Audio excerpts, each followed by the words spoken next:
ملا فاتح، يعني تنتقد كثيرا السياسة الكردية في المحيط العراقي، في الداخل العراقي. تقول في مقال لك: رأى الكردي قادته القوميين منافقين سياسيين، رآهم يلتفتون إليه يدغدغون مشاعره القومية ويتبرؤون من عراقية الانتماء، ثم يلتفتون إلى العراق فيأكلون على مائدته.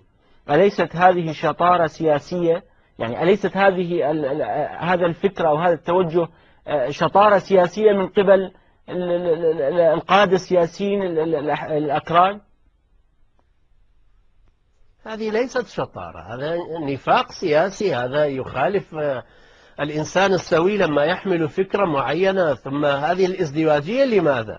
أنا إذا قلت أنا كردي من الشمال وتابع الشمال تابع للعراق جغرافيا ولا أستطيع أن أنفصل، فلماذا أنافق؟ أقول للناس، أقول للشعب هذا هو واقعنا، هذا حالنا، لا يعني نستطيع أن نفرز بمنطقتنا. نفاق مع من؟ يعني ربما النفاق في عالم السياسة جائز، باعتبار أن السياسة في أحد تعريفاتها هي فن الممكن بغض النظر عن الطريقة. لا، هذا ليس تعريف هذا تعريف للسياسة وليس تعريف للنفاق.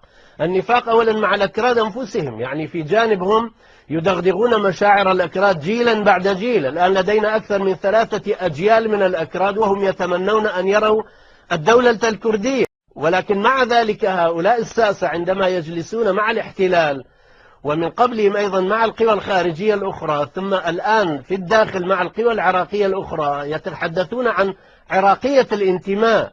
فمن أين في الجانب الكردي عندما يتكلمون باللغة الكردية ويخاطبون الكردي في بلاده في منطقته، يخاطبونه وكأنما هم يمتلكون دولة وعلى وشك أن يعلنوا الدولة، ولكن عندما يذهبون إلى بغداد يتخلون عن كل كرديتهم، يعني بلسانين، بحالتين، بوجهين، بمشروعين. هم يتحركون بمشروعين: مشروع كردي يدغدغ عواطف الناس لتوظيف الطاقات، ولكن في سبيل تقوية الحزب وتقوية مركزه وتأثيره في بغداد.